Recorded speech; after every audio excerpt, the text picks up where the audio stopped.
Adam, unlike a lot of Donald Trump supporters and family, you have been there watching what's going on. Tell us what happened. We had really three very interesting pieces of testimony. We did. And first and foremost, we had the end of David Pecker's testimony. Now, this has been week-long testimony that has set the course of this trial. And it's interesting to analyze why David Pecker is there to start the case, because it goes to the prosecution's broader theory that this was an election fraud. And it goes back to, in his testimony today, he spoke about the 2018 non-prosecution agreement that AMI, National Enquirer's corporate parent, signed with federal prosecutors.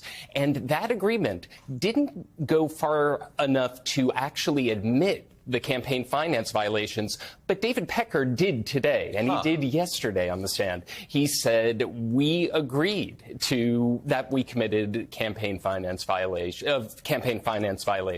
He also said today, when asked directly by the prosecutor if that was his understanding back then, directly answered yes.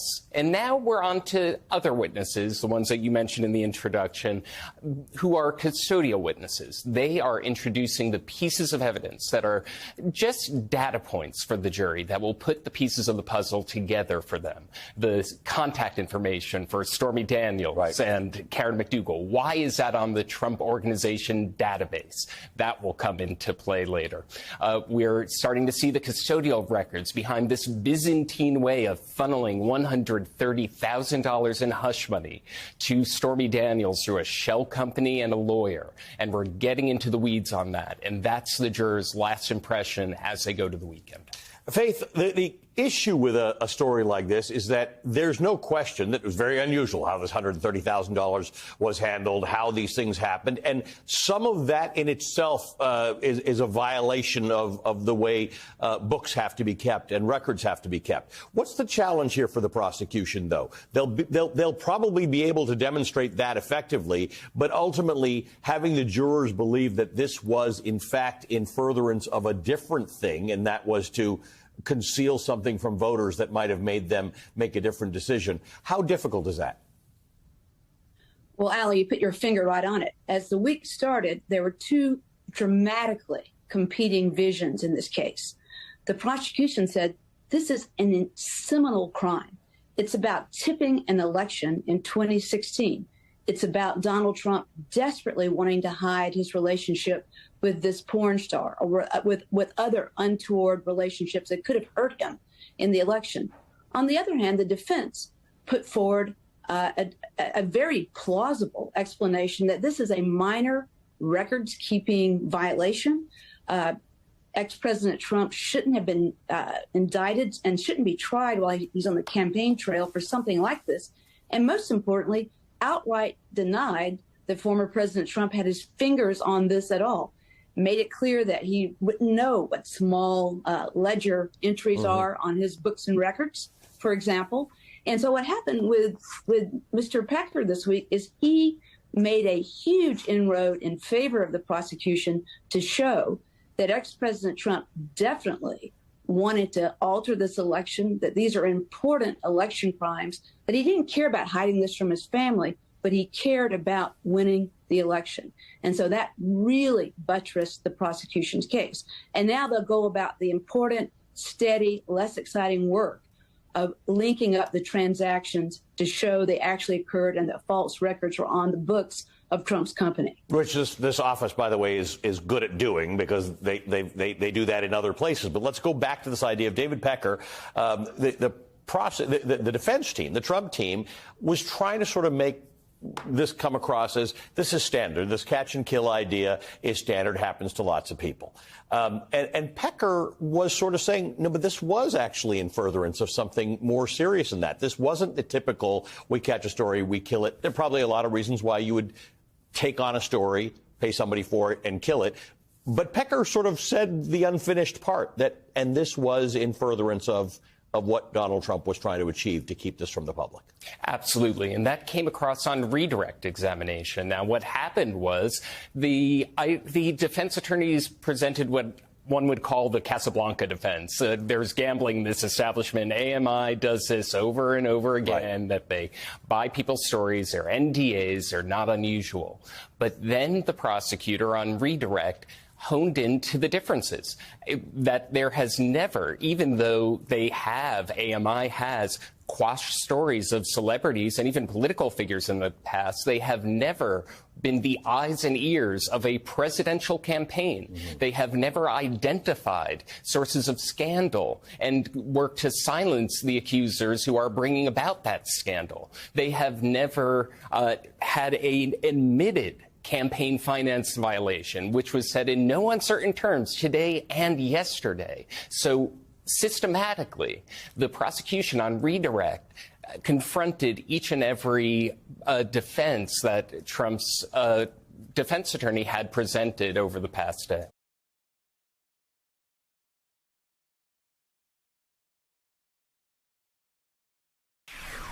We now have another piece of the puzzle showing how big and organized Donald Trump's alleged plot to stay in power after losing the 2020 election really was. Among the headlines this week about the most legally ensnared former president in American history, the charges in Arizona against 11 so-called fake electors and key aides to Trump, as the NBC News report states, are the latest example of Trump's efforts to overturn the 2020 election, sprouting into legal cases during his 2024 bid to retake office. Arizona was one of the 7 states where alternate electors signed paperwork falsely claiming Trump had won the states. Prosecutors have already charged alternate electors, this is in quotes, in Nevada, Georgia, and Michigan. Now, here's the thing about the story. Lest you think that this attempt after January 6th was some fly-by-night crackpot, or leading up to January 6th was some fly-by-night crackpot scheme, the Arizona indictment yet again proves how coordinated these plots allegedly went all the way up to Donald Trump. And again, from NBC News, quote, Trump is described as unindicted conspirator 1 in Arizona indictment, which includes charges of conspiracy, fraud, and forgery, end quote. The Trump aides who have been indicted include Mark Meadows, Trump's former White House chief of staff, Rudy Giuliani, the former New York City mayor and Trump attorney, Boris Epshteyn, a Trump campaign official and attorney, former Trump campaign and White House official Mike Roman, former Trump attorney Jenna Ellis, former Trump attorney Christina Bobb, and John Eastman, yet another attorney and Trump legal advisor in the aftermath of the 2020 election, end quote. These are very, very real charges of very real crimes allegedly committed at the highest levels of the Trump campaign and the Trump White House. Trump himself is, of course, charged in Georgia's indictment. The 7 states with fake electors in 2020 were, left to right on your screen, Nevada, Arizona, New Mexico, Wisconsin, Michigan, Georgia, and Pennsylvania. As we've said, we've seen charges in 4 of those states now, Nevada, Arizona, Michigan, and Georgia. All 7 of these states are key battleground states that could be decisive in this year's election. Joining us now is Ryan J. Riley, justice reporter for NBC and the author of the remarkable book, Sedition Hunters, How January 6th Broke the Justice System. Ryan, here's the thing. That Georgia indictment is so detailed. It's got texts. It's got communications that go well beyond Georgia, goes to Pennsylvania, goes to Michigan, goes to Arizona. So the information is not new to us, but the degree to which this was a sophisticated effort to overturn democracy is clearer and clearer with each of these indictments. It's true. And also, even in the Supreme Court this week, I found what was interesting in the arguments is you had the Trump lawyer essentially concede there that this was not activity that could be considered official presidential acts. This was private activity because the justices lined up some of those questions for him, and coordinating with some of these individuals would end up being part of the center of this case, of the federal case, if that ever actually goes to trial. Of course, the fact that the Supreme Court even had the arguments this week was a huge win for Trump. And it seems like this is almost guaranteed to get kicked back past the election at this point, or certainly we won't get to a verdict by the time the election actually comes about. But, say in 2025 or whenever this goes, theoretically, if Donald Trump does not get reelected, that's really what we're going to be focusing on, is a lot of these efforts to make January 6th this major day and create this sort of chaos and catastrophe that would allow for them essentially to take the election because there was so much confusion. They ultimately wanted to get this to the Supreme Court. Creating that chaos and creating this confusion and trying to get Mike Pence in on this deal was really the essence of what all of this was about. The riot, on the other hand, was an additional part of that chaos, but really it was to create this environment in which they could seize the power and stay in the White House. And as you read the January 6th indictment by Jack Smith's team, or you read the Georgia indictment, or you see what happened in Michigan, or you're reading this information out of Arizona, what you're realizing is that what at the time looked a bit like a clown show, right? Rudy Giuliani showing up at the Four Seasons landscaping place in Philadelphia with makeup dripping down his face. It seemed disorganized, but in fact, there was a plot. And John Eastman had designed it, and these are all lawyers who knew better. It started by being something about, well, in case we win one of these audits or we win one of these court cases, at least we'll have a slate of electors, into fake electors who actually lied and said we are the real electors and tried to get their names submitted in contrary to the law. Yeah, I mean, the numbers are really what this is all about. It kind of reminds me of this quote that Mike Fanone said to me back in the day talking about January 6th and how, so a lot of the rioters who showed up were morons, as he described them, but there were 15,000 of them, right? So that's sort of what the danger was. And when you have all of these individuals who are, might be sort of clownish and buffoonish and have that, Rudy Giuliani having that sort of ridiculous press conference, but there's millions of Americans who are willing to believe those lies. And I think having those numbers and having people, who actually got law degrees at one point be willing to do this effort is really what made this dangerous. Ryan, always great to have you on the show. Thank you, my friend. Ryan J. Riley is NBC News justice reporter and author of a remarkable book called Sedition Hunters. This guy has followed every case having to do with January 6th.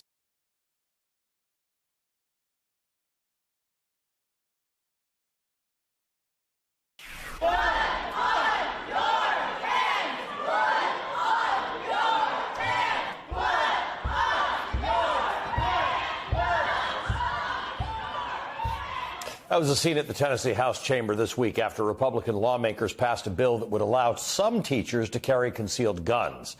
There were vocal protests inside the galleries against putting more guns in schools. State troopers once again removed folks for protesting. Inside the chamber, Democratic legislators pleaded with their colleagues not to pass the bill. They argued that in the years since the Nashville Covenant mass shooting, more should have been accomplished by this legislative body. I can't even believe this is the first major piece of gun legislation that we've addressed since the Covenant tragedy. Just think about that. This is what we're going to do. This is our reaction to teachers and children being murdered in a school. Our reaction is to throw more guns at it. What's wrong with us? This law is ridiculous. It is dangerous.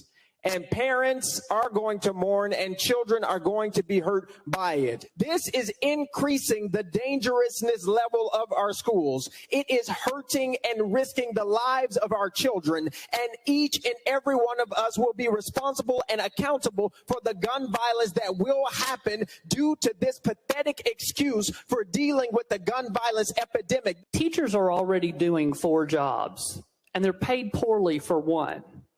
They're a teacher, they're a nurse, they're a social worker, and they're a counselor. And now we're saying, take on another job, be school security. But we're going to continue to pay you less than you made 10 years ago. First of all, I cannot believe folks are even considering this. And then you're saying, well, take your pistol up against an AR-15 and multiple other weapons. Again, you were asking the ridiculous. 4 Republicans joined the Democrats in voting against the bill. Despite these objections, ultimately, the bill did pass. And earlier today, Tennessee's Republican governor, Bill Lee, signed the legislation arming teachers into law. In a statement, Governor Lee said, quote, "I think it provides a valuable option to public schools who want to participate. There are folks across this state that differ on the way forward. We all agree we should keep our kids safe. That's why there's an option in the legislation, and it will be decided at the local level. I think that is the best way forward." End quote. Joining us now is the Tennessee Democratic State Representative Justin J. Pearson. Representative Pearson, good to see you again. Thank you for being with us. The country came to know you because of the stand that you and some of your colleagues in the legislature took about having government take a stronger hand in trying to deal with the disasters that you faced in Tennessee, the disaster that repeats itself across this country. And yet here we are today. Yeah, I mean, the gun violence epidemic in our state is the leading cause of death for our children. We have a responsibility and an obligation to do everything possible to actually make our schools and our community safer. And the Republican Party of Tennessee, led by Cameron Sexton and William Lamberth, have refused to do that. Unfortunately, they view arming teachers, increasing the amount of gun violence in schools and in our communities as some form of a solution. No one would have ever imagined that after we experienced the tragedy that we did in the wake of the Covenant shooting, nor the hundreds of lives that we've lost due to gun violence since just a year ago, over 500 people in our state, that our resolution would be, let's try and increase the probability of having more gun violence. We didn't pass any red flag laws or extreme risk protection orders. We haven't addressed anything as it relates to gun safety storage. And this is the signature piece of legislation that Republicans have pushed, which is antithetical to anything that anyone in the state of Tennessee that I talked to have wanted to see in order for us to get to making our community safer. I'm curious as to how it even came to be, because if you were going to just not bother, then just don't bother.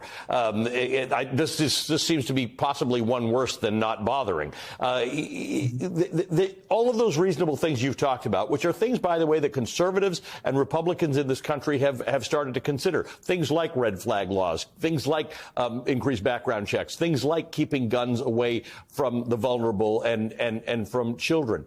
How'd you skip all that and go to having teachers carry pistols?